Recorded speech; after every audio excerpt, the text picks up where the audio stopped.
J'ai eu la mine basse et foiré dans mon lit, le marathon qui passe, puis moi je reste ici.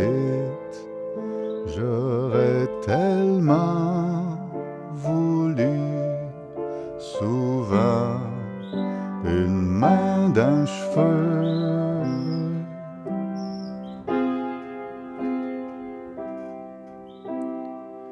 On m'a ramassé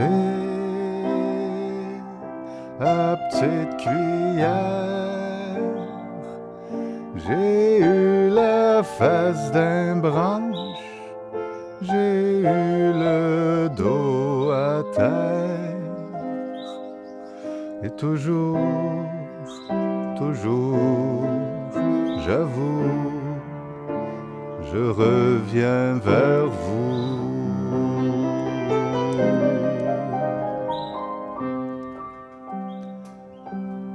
Parce que tout peut péter demain. J'apprendrai à prendre soin. Alors tiens ma main dans le silence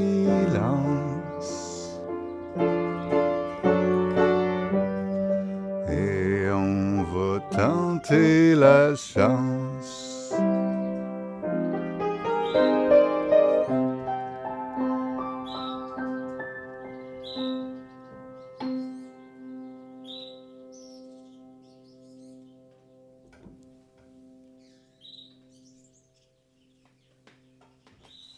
Bon matin tout le monde. Bon matin. Bonne soirée.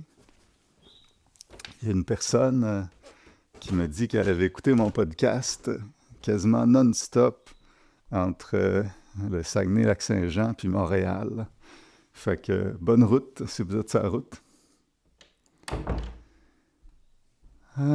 Ça fait longtemps qu'on ne s'est pas parlé. Fait que je veux vous donner une max qualité de présence. Donnez-moi 2 secondes pour m'installer. Petit coussin chauffant au pied que je mets à 4. Hop! Avec une couverture par-dessus pour pas que la chaleur s'en aille. Installez-vous confortablement. Aujourd'hui, on va parler de quelque chose qui touche vraiment la guérison puis la communication pour moi, qui est le toucher physique. Se tenir les mains, se flatter les cheveux, se mettre une main dans le dos. Quand j'avais 20 ans environ, fait que ça fait 15 ans, j'allais dans des camps musicaux pendant l'été, quand j'étais au conservatoire de musique. Puis le camp musical le plus hot au Québec, c'est le Domaine Forget, qui est dans le Charlevoix, à Saint-Irénée. Une place magnifique où l'été, comme chaque 2 semaines, tu as un nouvel instrument. Fait que, à un moment, c'est comme tous les guitaristes classiques les plus motivés du Québec qui se retrouvent là. 2 semaines après, c'est tous les violonistes. 2 semaines après, c'est tous les instruments à vent, etc. Puis moi, j'allais au stage de guitare et j'avais un ami là qui avait le syndrome Gilles de la Tourette. Mon ami, lui, la manifestation de son tic moteur, c'était qu'il avait des sortes de spasmes musculaires pendant toute la journée, comme à toutes les minutes ou à toutes les 30 secondes. Et donc, ce spasme-là, au début, quand tu n'étais pas au courant, puis tu étais en train de manger avec lui sur l'heure du midi, tu faisais le saut un peu, puis là, éventuellement, il t'expliquait c'est quoi, puis c'était pas plus stressant que ça. Mais quand, au Domaine Forget, il faut que tu ailles voir des spectacles aussi, parce qu'ils font venir des maîtres de l'instrument à l'international. Fait que ces maîtres-là, ils viennent donner des masterclass. Le masterclass, c'est comme des cours de musique devant tout le monde. Tu fais donner ton cours par un maître international ou une maître internationale, puis le reste du groupe regarde ton cours, puis ils apprennent en regardant ton cours. Bon. Ces maîtres-là, ils donnaient des spectacles le soir, d'un fois, dans la salle du Domaine Forget, magnifique salle de musique classique. Mais, je ne sais pas si vous avez déjà vu un spectacle de guitare classique, c'est très doux. C'est très, très, très doux. Il faut vraiment bien écouter, puis ça se passe tout dans la subtilité, parce qu'une guitare classique, contrairement à un violon ou à une trompette, ça joue pas fort. Fait que c'est très doux. Et là, le problème, c'est que mon ami, quand on allait voir les spectacles, s'il avait ses tics, il allait déranger les musiciens et musiciennes sur scène. Fait que la manière qu'il avait trouvée pour ne pas avoir ses tics pendant les spectacles, c'est que quelqu'un assis à sa gauche et quelqu'un assis à sa droite lui tenait les mains. Et je ne sais pas pourquoi, mais le fait d'avoir un contact physique de chaque côté avec des personnes consentantes et bienveillantes, ça relaxait son système nerveux et ça faisait qu'il n'y avait pas de tic pendant la durée du spectacle, fait qu'il pouvait écouter le spectacle en laissant la concentration aux personnes sur scène au maximum. J'ai fait un peu de recherche sur le syndrome Gilles de la Tourette récemment. Je suis vraiment pas un spécialiste, mais j'ai compris que c'est ça, l'intensité des tics pouvait être modulée par le stress neurologique ou la surcharge du système nerveux de la personne qui vivait ces tics et que donc le fait de tenir la main de deux personnes de confiance de manière bienveillante, ça pouvait sûrement calmer son système nerveux, réguler son système nerveux. Et je me suis dit, mais c'est donc ben une bonne idée, je vais essayer ça avec la douleur chronique. Et donc, en fin de semaine, j'avais 3 jours où j'avais une activité super importante pour moi, mais où j'étais assis. Où j'étais assis 3 jours de suite, 8 heures de temps. C'est quelque chose qui me fait énormément peur et par expérience, c'est quelque chose où je vais avoir très mal. Le fait d'être assis, pour moi, c'est l'élément déclencheur principal de ma douleur chronique. C'est le trigger principal de ma douleur chronique, être assis statique. Donc, être assis 8 heures, c'est comme peser sur le bouton de ma douleur chronique non-stop pendant 8 heures. En général, je suis pas capable de le faire. Puis j'ai un tapis de yoga que j'installe derrière la chaise. J'ai averti tout le monde dans le groupe. Puis je vais me coucher sur mon tapis de yoga par intermittence. Puis là, j'alterne 10 minutes assis, 10 minutes couché sur mon tapis de yoga, 10 minutes assis, 10 minutes sur mon tapis de yoga pendant toute la journée. Mais là, je me suis dit, hey, mon ami, à 18 ans ou à peu près, il osait demander de la régulation auprès de ses amis par le contact physique, par le toucher. Il osait demander de la co-régulation. Je ne sais pas si vous avez écouté les épisodes sur la théorie polyvagale. Pour moi, ça, c'est exactement un exemple de co-régulation. C'est d'aider à harmoniser mon système nerveux en le mettant en lien, dans ce cas-ci par le toucher, avec le système nerveux plus régulé de deux autres personnes. Moi, c'est quelque chose qui me fait peur, parce qu'il y a des parts de moi qui sont très timides par rapport au contact physique. Il y a des parts de moi qui ont beaucoup de peur que est-ce que l'autre va être à l'aise avec le contact? Est-ce qu'il va être capable de respecter sa limite? Si l'autre personne a envie de prendre son café ou d'écrire quelque chose sur une feuille, elle va-tu oser reprendre sa main si elle me tient la main, etc. Donc, qu'est-ce que les autres personnes dans le groupe vont penser? J'avais peur de tout ça et donc je m'empêchais d'utiliser la co-régulation par le contact physique. Puis là, j'ai osé prendre la part de moi qui avait peur, puis avoir une discussion avec. Puis en discutant, on s'est rendu compte qu'il y avait des choses à mettre en place qui pourraient la sécuriser et lui permettre d'être à l'aise, cette part de moi timide par rapport au toucher, être à l'aise avec avoir deux personnes autour de moi qui me tiennent la main. Ces choses-là que j'ai mis en place, c'est tout d'abord trouver deux personnes dont j'avais vraiment la conviction forte qu'ils pourraient être à l'aise avec ça, puis que moi, je serais confortable avec ces personnes-là. J'ai trouvé un ami à ma gauche et une amie à ma droite. Après ça, j'ai eu une discussion préalable avec ces deux personnes je leur ai fait une demande. Puis je leur ai demandé de vraiment se respecter, puis me dire ce qui était là pour eux quand ils pensaient à cette possibilité-là de me tenir la main. Puis dans un dialogue, j'ai eu vraiment le temps d'entendre que les deux étaient à l'aise. Et surtout, pour calmer cette part-là timide de moi qui a tellement peur de déranger, les deux m'ont dit qu'ils allaient respecter leurs limites. Puis s'ils ne voulaient plus me tenir la main, ils allaient simplement enlever leurs mains, puis ils allaient être capables de se respecter. Parce que cette part-là timide, pour moi, sa plus grande peur, c'est que l'autre n'ose pas retirer sa main. Puis je vais vous dire pourquoi, c'est parce que moi, si j'étais dans cette position-là, j'aurais une part de moi qui n'oserait pas retirer la main. Parce que j'aurais peur de décevoir, j'aurais peur que l'autre personne ait plus mal au dos si je tiens pas la main, tout ça. Fait que moi, j'aurais de la misère. Mais ces deux personnes-là, mes deux amis, m'ont confirmé, Charles, fais-nous confiance, on va se gérer, puis on va retirer notre main si on veut notre main.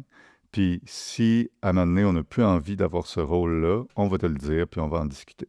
Fait que ça m'a super sécurisé des deux côtés, d'avoir un dialogue explicite sur comment on allait gérer tout ça. Et je l'ai annoncé au groupe.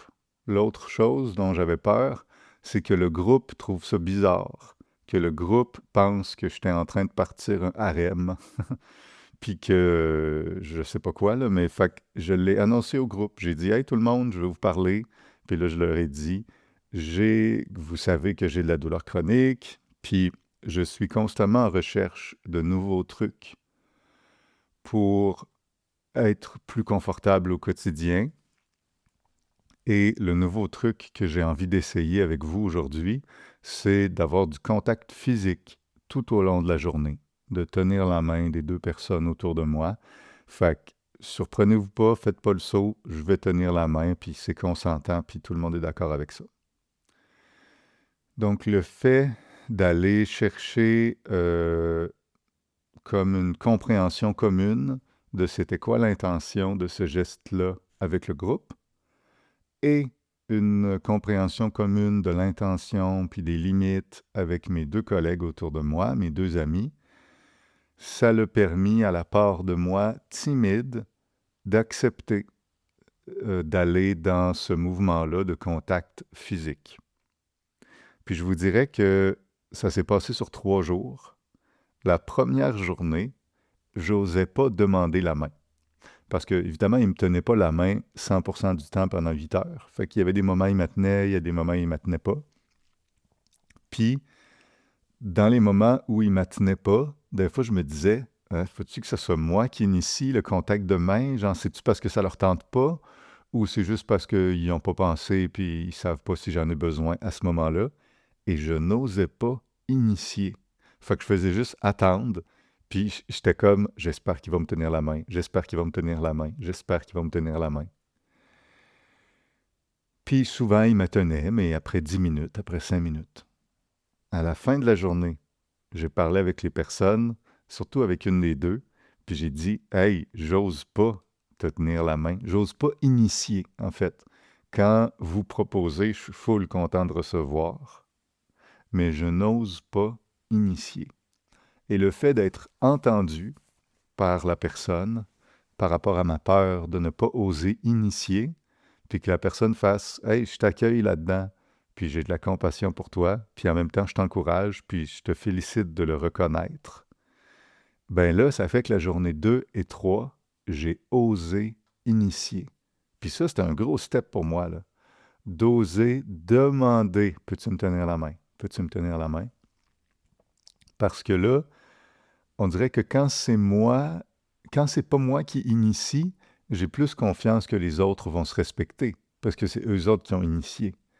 Mais quand c'est moi qui initie, il faut que j'aie confiance que l'autre va se respecter, puis il va pas faire «Ah, Charles a vraiment besoin de moi, mais ça me tente pas, qu'est-ce que je fais? Ah, je vais le faire pareil.» Moi, c'était ça ma peur, c'est que les gens se respectent pas. Mais j'ai osé la journée 2 et la journée 3 initier, puis ça a fait une grosse différence. Puis je vous dirais même que pour moi, c'est une expérience de guérison. OK, on retourne dans le contact physique. Et donc, je vous le dis, ça a fait, puis là, excusez-moi, je vais sacrer, mais je pense que ça vaut la peine quand ça fait 18 ans que tu vis de la douleur à tous les jours. Ça a fait une hostie de différence. Ça a vraiment fait une grosse différence. J'ai à peine utilisé mon matelas de yoga. J'ai à peine été me coucher à l'arrière. J'ai été quasiment tout le temps assis avec mes collègues et j'alternais entre un et l'autre. Parfois, il y en a un qui me tenait la main, puis quand lui il avait envie d'écrire, il lâchait ma main, puis l'autre de l'autre bord, elle se mettait à tenir ma main, puis ça alternait d'un côté à l'autre. Fait que pendant peut-être 50% de la journée, j'avais un contact physique continu avec une des deux personnes. Ça a fait une énorme différence. Et de la manière dont j'analyse ça dans mon corps à moi, et là, on en revient à la théorie polyvagale. Mon système nerveux crée la peur. Pas la peur, excusez-moi, la douleur. La douleur, c'est pas quelque chose qui existe dans le monde. C'est un signal envoyé par le cerveau et par le système nerveux à la conscience pour indiquer qu'il y a un danger. Et ce signal-là, il n'est pas uniquement dépendant de qu'est-ce que mon corps ressent physiquement, directement. Il y avait un exemple qui était donné par une équipe de chercheurs australiens en douleur chronique qui disait, si tu marches sur une plage en Australie et que c'est une plage en avant de chez vous, que tu connais, que tu as confiance qu'il n'y a pas de bébites dangereuses sur cette plage-là, puis que ça te pique en dessous du pied, tu vas avoir mal 3 sur 10. Parce que ton cerveau va se dire, ah, c'est sûrement une petite roche pointue. Fait qu'il ne t'envoyera pas un énorme signal de douleur. Mais si tu marches, par exemple, tu es un touriste, puis tu marches sur une plage en Australie que tu ne connais pas et qu'on t'a toujours dit l'Australie, c'est plein de bébites piquantes qui peuvent te tuer, eh bien, tu vas avoir le même piquant dans le pied, le signal de douleur qui vient de ton corps va être le même, le signal de, en fait, pas de douleur, mais le signal de sensation, mais ton cerveau, vu qu'il va avoir peur que ce soit un scorpion, va l'interpréter comme un danger beaucoup plus grand et donc va t'envoyer un signal de douleur beaucoup plus fort, peut-être un signal de douleur de 8 sur 10 à ce piquement au pied. Et donc, avec la même sensation physiologique, tu peux recevoir un signal de douleur de 3 sur 10 si ton cerveau pense qu'il est grosso modo en sécurité, ou un signal de douleur de 8 sur 10 à ton cerveau si ton cerveau pense qu'il n'est pas en sécurité pantoute. Donc, la douleur perçue, donc la douleur, parce que la douleur, c'est juste de la douleur perçue, ce n'est qu'un signal dans les neurones, la douleur varie en fonction de ton sentiment de sécurité perçu. Ça, c'est quelque chose qui est complètement étudié par la science.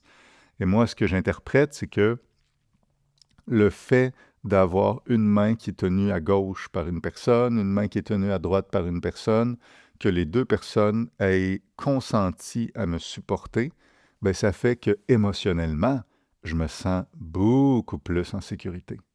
Beaucoup, beaucoup plus en sécurité. Et donc, mon système nerveux se dit, ah, dans ce cas-là, si on est en sécurité, on va descendre le signal de douleur. Ça ne doit pas être si pire que ça, la menace, là.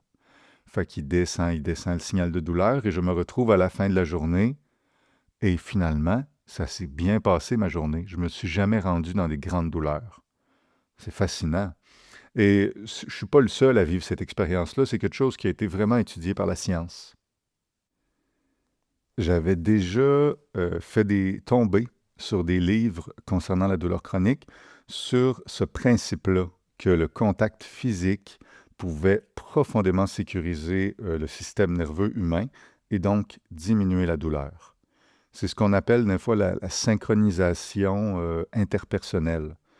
En réalité, il y a un chercheur à l'Université du Colorado qui s'appelle Pavel Goldstein, qui a publié une des études les plus célèbres sur le sujet en 2018. Puis lui, il étudiait des couples de longue date, fait que des couples, ça faisait plusieurs années qu'ils étaient ensemble, et c'était la femme qui avait une douleur thermique, de chaleur au bras. Fait qu'ils mettent quelque chose sur le bras qui chauffe, là. C'est pas dangereux, mais ça fait mal. Puis il mesurait les ondes cérébrales du couple. Puis pour la femme souffrante, les ondes cérébrales, en fait, quand elle était seule, pas, en tenant pas la main de son mari, ces ondes cérébrales devenaient dans une bande de fréquence ou je sais pas quoi qui était associée à la douleur. Mais quand elle touchait la main de son mari, il y avait une synchronisation cérébrale qui faisait que les ondes dans son cerveau s'harmonisaient avec les ondes du cerveau de son mari. Et donc, comme deux diapasons qui résonnent ensemble, c'est comme si la sécurité dans le système nerveux de son mari venait harmoniser son propre système nerveux et la douleur diminuait. Si le partenaire était présent, mais touchait pas la main, la synchronisation chutait. Fait que ça ne fonctionnait pas aussi bien. Vraiment, c'est le toucher qui agissait comme un pont, qui permet, comme à l'empathie du partenaire, de se transférer directement, puis ça a un effet analgésique. Je parlais après l'activité en fin de semaine à une personne qui était une ancienne ostéopathe, puis elle, l'image qu'elle me donnait, c'est comme si c'était des paratonnerres, comme si en tenant la main des personnes autour de toi, ça crée une sorte de paratonnerre où la charge de la douleur va comme se transférer dans l'autre personne. Moi, la façon dont je me le représente, c'est, je me dis, quand je tiens la main de quelqu'un, c'est comme si ma douleur chronique est maintenant supportée par deux systèmes nerveux. Donc, elle est divisée en deux. C'est juste une image, là, mais... Il y a une autre expérience scientifique aussi qui s'appelle le Hand Holding Study, fait que l'étude du tenage de main, justement, par le scientifique James Cone à l'Université de Virginie. Puis lui, c'était dans des IRM fonctionnels. Fait que, tu sais, la résonance magnétique, la grosse machine blanche là, que tu rentres dedans complètement.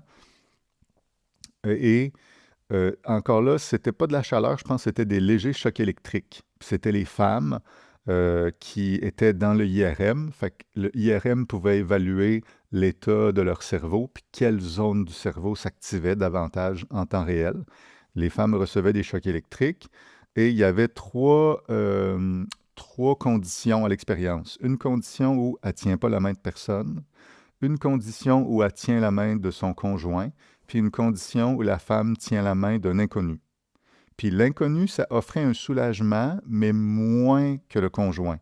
Le conjoint, c'était ce qui offrait le plus de soulagement.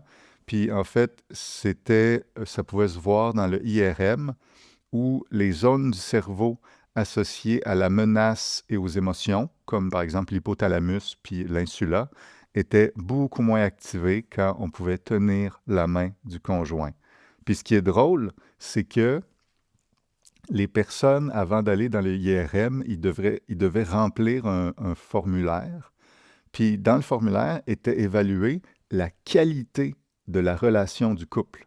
Et les personnes qui avaient la meilleure qualité de relation dans leur couple, c'est eux qui avaient l'effet d'apaisement le plus puissant de la douleur chez la femme. Ce qui veut dire que dans le choix des personnes à qui tu tiens la main, si tu as une confiance, une qualité de relation, c'est plus efficace. Puis moi, ça m'explique pourquoi ça a bien marché en fin de semaine.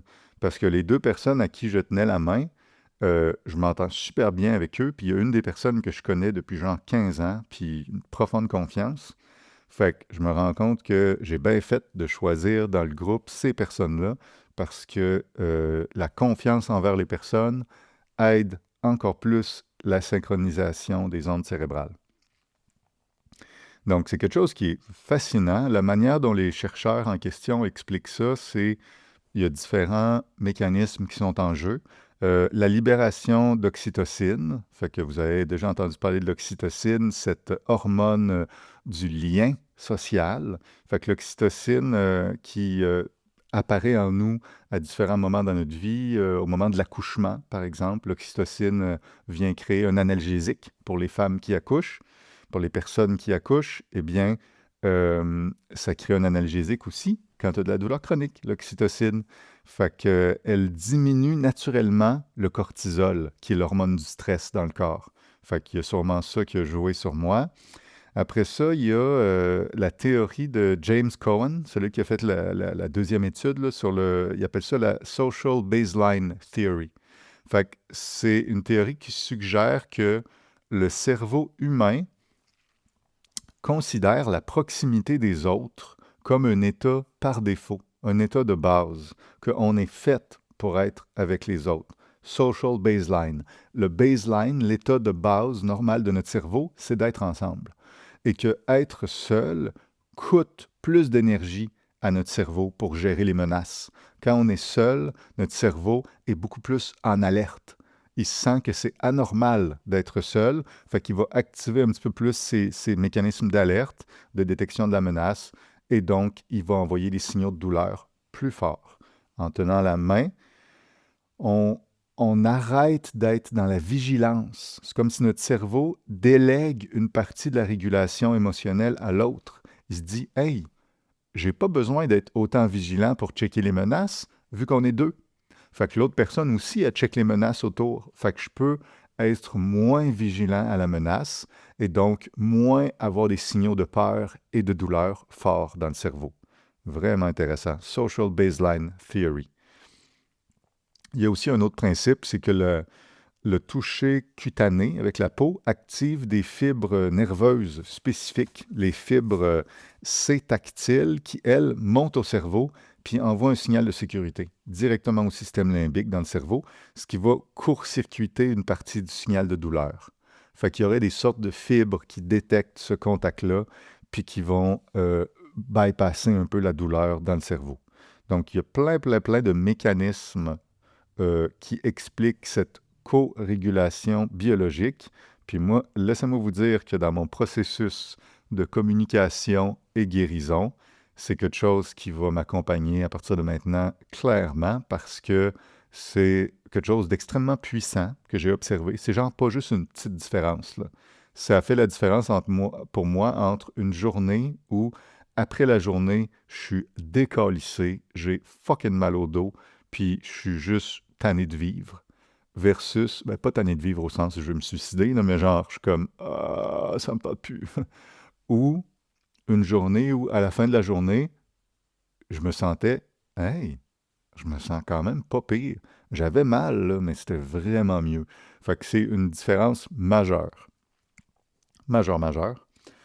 Et en même temps, ce qui est drôle, c'est que c'est un défi pour moi, vu qu'il y a des parts de moi très timides, très mal à l'aise, très inconfortables avec le contact physique dans certains contextes et qui ont peur de déranger, qui ont peur d'imposer le contact physique à d'autres, etc. Donc, ouais, à explorer, il y a quelque chose de bien puissant là-dedans. Puis j'avais envie de vous partager ça en célébration. On est déjà rendu à 40 minutes.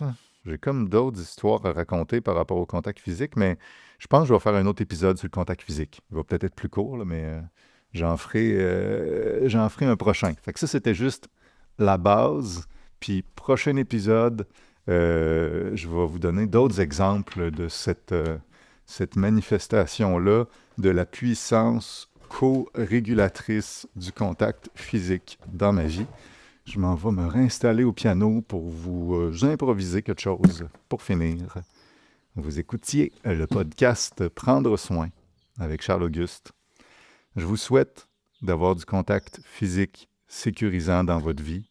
C'est majeur pour la santé. C'est 100% majeur.